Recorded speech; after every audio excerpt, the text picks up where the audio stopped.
Bum, bum, bum, bum, bum. Good morning. Good morning, New Hope Baptist Church.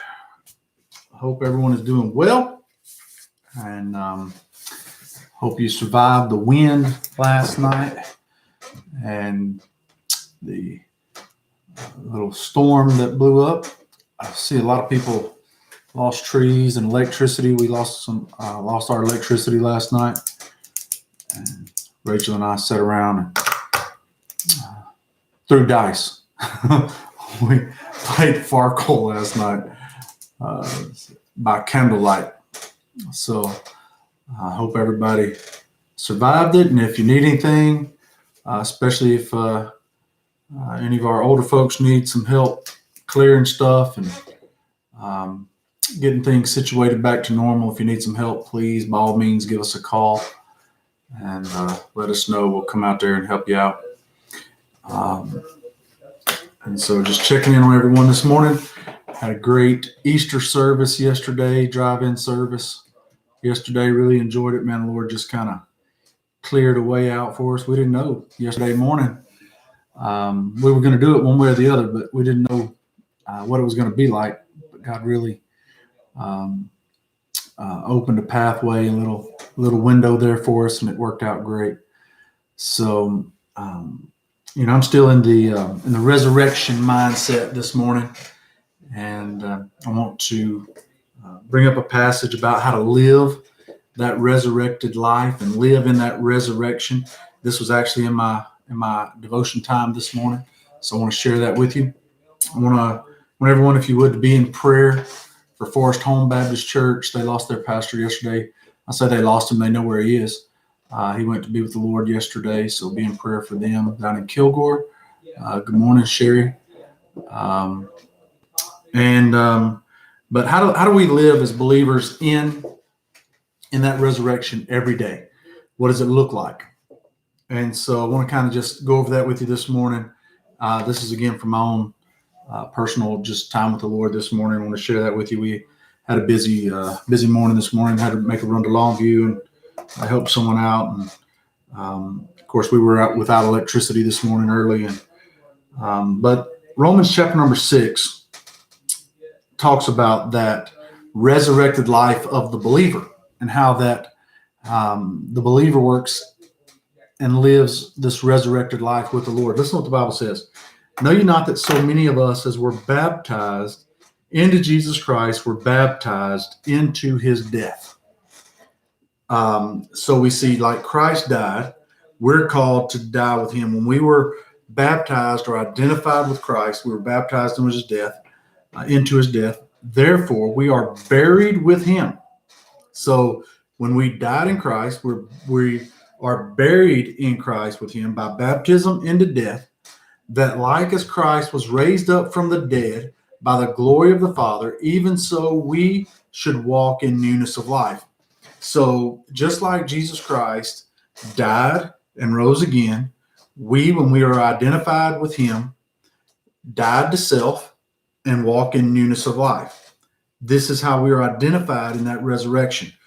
Goes on to say in verse number 5, for we have been planted together in the likeness of his death, we shall be also in the likeness of his resurrection, knowing this, that the old man, the person that we used to be, has been crucified with him. And this is going to be very important. Are you ready?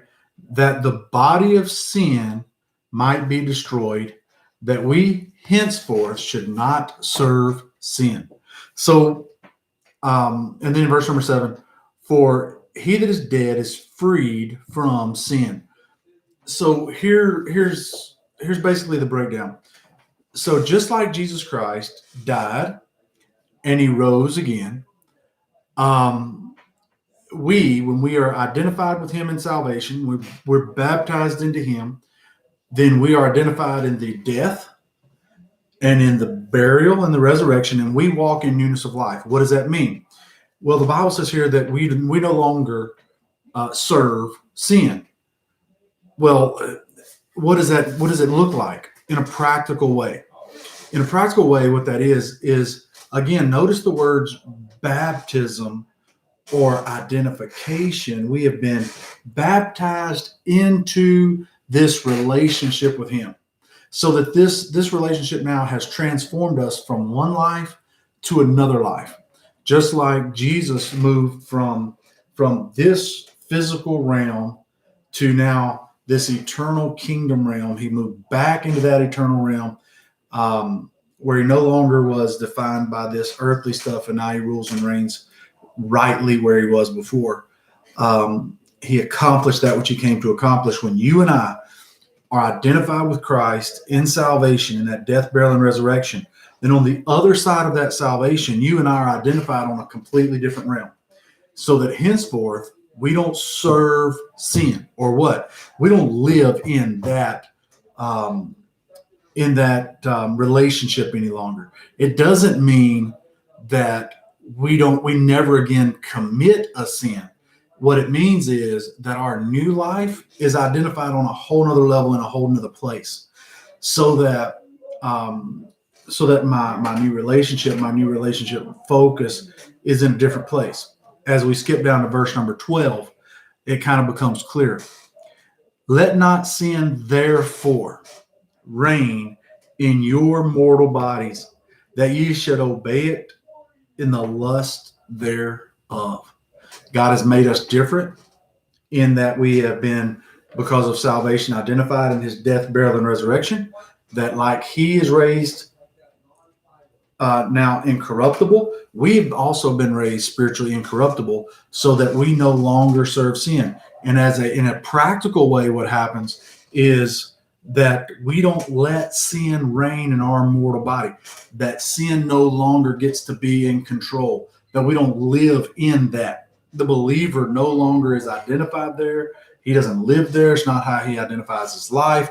That's not what he allows to control him. In other words, you live on a completely different level. And I wonder today if you consider yourself that kind of person who that salvation has moved to another level of life. And I'm not defined by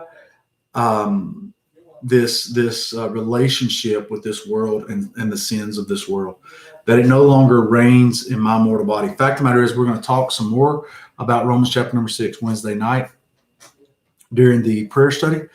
But I just want to encourage you with this, that you and I live in this resurrection relationship with Jesus Christ. If you are a believer, if you're a believer, you're living in every day that resurrection relationship. Romans chapter 6, verse number 1 through verse number, you can go all the way through to verse number 23. But you can see that relationship that we have with Christ, with this resurrected life. And if you'd like to know more about that resurrected life, I'd love to talk to you about it. You can always give us a call here at the office or on my personal phone. Brother Scott has it, or it's on the church answer machine. Look, we love you guys, and live out that resurrected life in a way that pleases the Lord today, and do it better and better every day. That's the call of the believer's life. So listen, we love you guys, and if you need us, let us know. Ms. Heather, good to see you. Max, David Dinkler, all you guys, look, we love you, and let us know if you need us. Have a great day, and God bless.